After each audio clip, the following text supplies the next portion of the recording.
اتنی تکلیف ہوگی اس نے یہ کب سوچا تھا؟ اس کی آنکھوں سے آنسو بہتے جا رہے تھے جنہیں وہ بار بار شرٹ کی آستین سے رگڑ لیتا۔ وہ رو رہا تھا، بہت بری طرح رو رہا تھا۔ اس کو تکلیف ہو رہی تھی، بہت تکلیف۔ ہارون بیٹے یہاں کیا کر رہے ہو؟ شاہد حسین کی آواز پہ اس نے مڑ کر دیکھا تھا۔ اس کی سرخ آنکھیں دیکھ کر دہل گئے تھے۔ وہ ان کو آج یوسف سلطان نے گھر آنے کی دعوت دی تھی۔ نوال بیگم اندر چلی گئی تھیں۔ شاہد جو کوئی کال سننے یہیں ٹھہر گئے تھے، ہارون کو اس طرف آتے دیکھ کر حیران ہوئے تھے۔ بیٹے یہاں کیا کر رہے ہو؟ رو کیوں رہے ہو؟ مجھے بتاؤ تو صحیح، ہوا کیا ہے؟ وہ اس کے قریب آ گئے تھے۔ ہارون کچھ کہے بغیر ان کے گلے لگ گیا تھا۔ پپا، خالے کی شادی ہو رہی ہے۔ میں برداشت نہیں کر پا رہا، مجھے بہت تکلیف ہو رہی ہے، بہت زیادہ۔ میں اس کو نہیں چھوڑ سکتا، میں کیسے خود پہ قابو رکھوں؟ وہ روتے ہوئے بول رہا تھا۔ شاہد کو لگ رہا تھا جیسے کوئی ان کے دل پہ پیر رکھ رہا ہو۔ ہارون، بس بیٹا، دیکھو سب ادھر دیکھ رہے ہیں، میری طرف دیکھو۔ ہارون بیٹے صبر کرو، یہاں کیا ہو گیا ہے؟ تمہیں ادھر دیکھو میری طرف۔ انہوں نے نرمی سے اس کو خود سے لگایا تھا۔ وہ نظریں جھکائے کھڑا تھا، دانت دانتوں میں جمائے، خود پہ ضبط کیے۔ یہاں سب دیکھ رہے ہیں، ہم گھر چل کر بات کریں گے۔ بیٹے سنبھالو خود کو، تم بہادر ہو، اوکے؟ اس نے وہ جھکے ہوئے سر کو بس ذرا سا ہلانے پہ اکتفا کیا تھا اور خاموشی سے شاہد حسین کے پیچھے چل دیا تھا۔ ضبط کیے درد سہتے ہوئے وہ اتنا بہادر نہیں تھا جتنا بننے کی کوشش کر رہا تھا، وہ اتنا مضبوط نہیں تھا جتنا خود کو ظاہر کر رہا تھا۔ دوسری طرف حالے اور سفیر ایک دفعہ پھر آمنے سامنے تھے۔ آپ نے کیوں اس کے ساتھ بیر باندھ لیا ہے؟ وہ میرا دوست ہے، اس کو ہرٹ ہوتا ہے تو مجھے بھی برا لگتا ہے۔ مجھے کوئی آپ کے خلاف نہیں بھڑکاتا، کوئی نہیں بھڑکا سکتا۔ میں اپنے ذہن، اپنا دماغ رکھتی ہوں، مجھے فیصلہ کرنے آتے ہیں۔ کوئی میری انگلی پکڑ کر مجھے چلنا نہیں سکھاتا۔ سفیر، آپ میری ایک بات ذہن نشین کر لیجئے، آپ آئندہ ہارون سے اور مجھ سے اس لہجے میں بات نہیں کریں گے۔ اس کا لہجہ دو ٹوک تھا۔ سفیر نے جب بات بگڑتے دیکھی تو خود ہی نرم پڑ گیا۔ Okay, I'm sorry. اس نے جیسے ہار مان لی۔ میں پریشان تھا یار کل سے لے کر، اسی لیے بس تھوڑا اوور ری ایکٹ کر گیا۔ اپنی ہر غلطی کا ازالہ کرنے کو تیار ہوں میں مانتا ہوں میں غلط ہوں۔ دیکھو یار، ہماری شادی ہونے والی ہے، یہ چھوٹی چھوٹی باتوں کو اگر دل میں جگہ دیں گے تو بہت مشکل ہو جائے گا۔ ہم آج باہر ڈنر کرنے چلیں گے، اوکے؟ بڑے پاپا سے بات کر چکا ہوں میں، اجازت لے لی ہے۔ اب تم منع مت کرنا پلیز، وہ التجائی انداز میں بولا تھا۔ آپ نے ڈنر میرے ساتھ کرنا تھا یا بڑے پاپا کے ساتھ؟ وہ ہنوز خفا تھی۔ سفیر مسکرایا تھا، اس کی بھوری آنکھیں چمک اٹھی تھیں۔ سارے جواب رات کو ڈنر پہ دے دوں گا، اس وقت میں ایک میٹنگ کے لیے لیٹ ہو رہا ہوں۔ اور ایک بات، شام 7 بجے تک میں ڈرائیور کو بھیج دوں گا، تم پلیز آ جانا، اوکے؟ وہ کوئی جواب دیتی کہ اس کا موبائل بجنے لگا۔ جھینگا کالنگ، یہ کیوں کال کر رہا ہے؟ اچھا اوکے، میں آ جاؤں گی، اس نے سفیر کی طرف دیکھے بغیر کہا تھا۔ وہ بھی لیٹ ہو رہا تھا اس لیے خاموشی سے چلا گیا۔ خالے نے کال پک کی تھی۔ ہاں بولو، کدھر ہو تم اور کیوں کال کر رہے ہو؟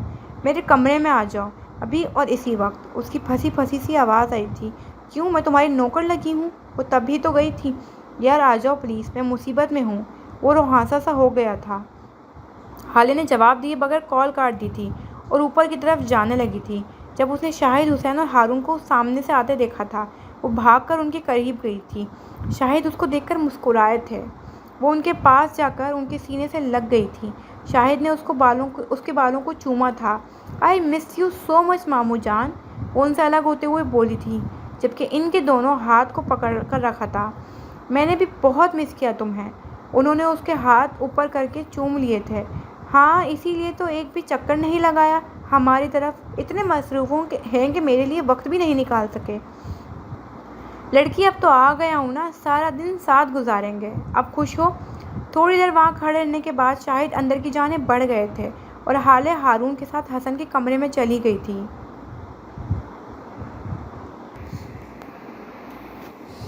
وہ دونوں ایک کیفے میں ایک دوسرے کے آمنے سامنے بیٹھی تھیں۔